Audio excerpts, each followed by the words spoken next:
The Second World War has been seen as a black and white war. Until now. Now, for the first time, you will see the Second World War in color. The images are original. The color is real.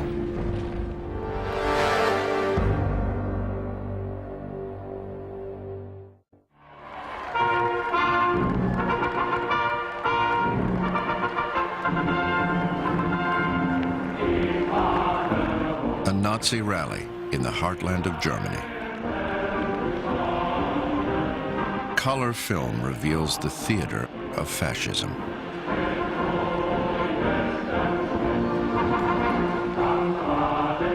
These vivid images captured the emotion of the German people waiting to see their leader, Adolf Hitler. During these years of Nazi rule, Ruth Andreas Friedrich kept a diary, a testament to this adoration of the Führer. Everybody was so happy and excited. Suddenly a wave of Heil swelled and became stronger and stronger towards us. The Führer is coming, some ecstatic bystanders yelled, and a sea of raised arms swayed and tried to catch a glimpse of Hitler.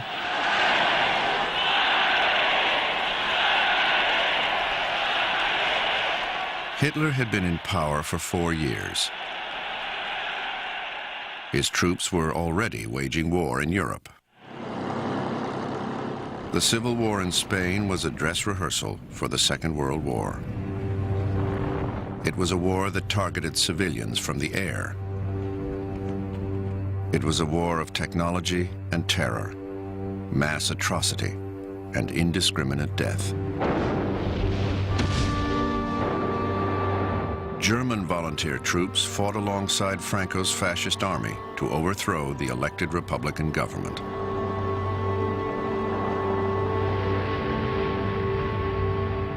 Among the troops was Klaus Kohler from Hamburg. Spain, you wonderful country. I'm proud to help you during your liberation from the Red Hordes, so that you can fight on the side of Germany and Italy against the Bolshevism that is undermining the foundations of Europe. From all over the world, people volunteered to defend Spain's Republican government and defeat fascism. Welsh communist Bill Painter was among them.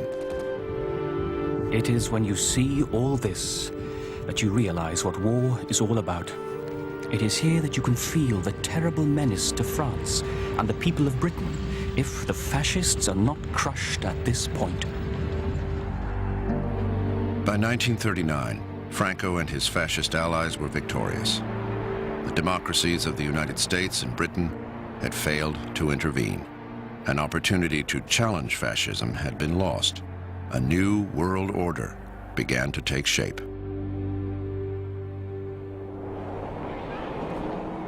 While war raged in Spain, Britain celebrated its king, country, and empire with the coronation of George VI. Only once or twice in the life of each one of us comes such a day as this, when we know that we're watching history in the making, when we know that Public sentiment regarding the coronation was recorded in a survey. Procession begins to pass. Surprised to find lump in my throat and tears in my eyes. It was a wonderful sight to see the soldiers outside the Abbey. I've never seen anything like it before. the state coach, surely the most beautiful vehicle in all the world. It crosses Trafalgar Square, and 100,000 faces are turned towards it, and 100,000 throats voice their loyalty. I felt tearful at the sight of the mounted escorts from distant parts of the world, the Indians, the Australians. It affected me to think that England's influence reached so far. Last coronation, RC. I'm 77 years old. I was 30 years under King's colours and I wouldn't change a thing. Best country in the world. I became very irritated with the red, white and blue decorations. But I was surprised how much I responded to the atmosphere of the crowd, the cheering and all. I felt a defiant pride and thrill in belonging to the Empire. which in ordinary life, with my political bias, is just the opposite of my true feeling. One sees how very dangerous all this is. The beliefs and convictions of a lifetime can be set aside so easily. It's too dangerous a weapon to be in the hands of the people in power at present in this country.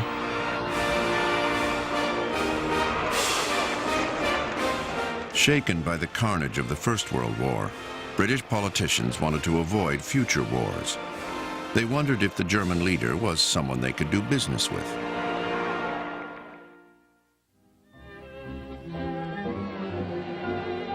A year before the coronation, David Lloyd George, Britain's Prime Minister during the First World War, was invited to meet Adolf Hitler.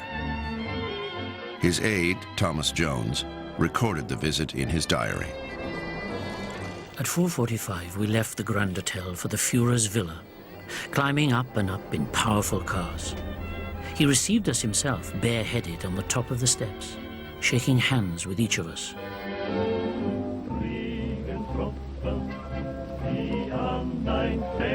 The meeting took place at Hitler's mountaintop retreat, the Berghof. It was probably 5:30 when we sat down in a large circle of low and easy chairs for tea and coffee, and slices of cold ham and halves of hard-boiled eggs. The Führer himself had what looked like Zwieback, some Petit Beurre biscuits and butter, and ate but very little. Several members of the party had brought photographs with them, and these Hitler signed. Lloyd George was so taken with the German Chancellor that on his return to Britain, he wrote an article for the Daily Express. I have now seen the famous German leader and also something of the great change he has effected.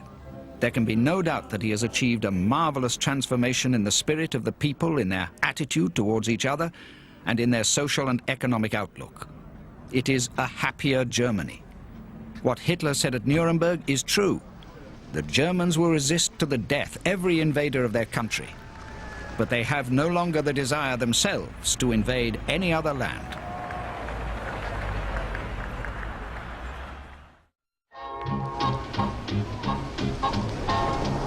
On the eve of the war in Europe, the United States was emerging from a decade of depression. It was reluctant to get involved in European problems.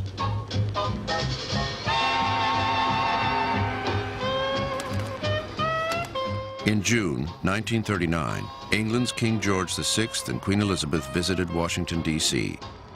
In his secret diary, Harold Ickes, President Roosevelt's Secretary of the Interior, recorded his impressions. The King and Queen made a very good impression. She seemed to be quite lovely and exceptionally good-looking. I had always thought of him as a tall man, but in fact he's not. Although he's thin, the Queen is smaller. They looked like pygmies beside the towering Roosevelt. I don't know what impression of us the King and Queen will carry away, but they had a good press here. From their own point of view, they accomplished some good. Although I doubt whether there'll be any relaxation of our wariness with respect to possible entanglements in foreign affairs.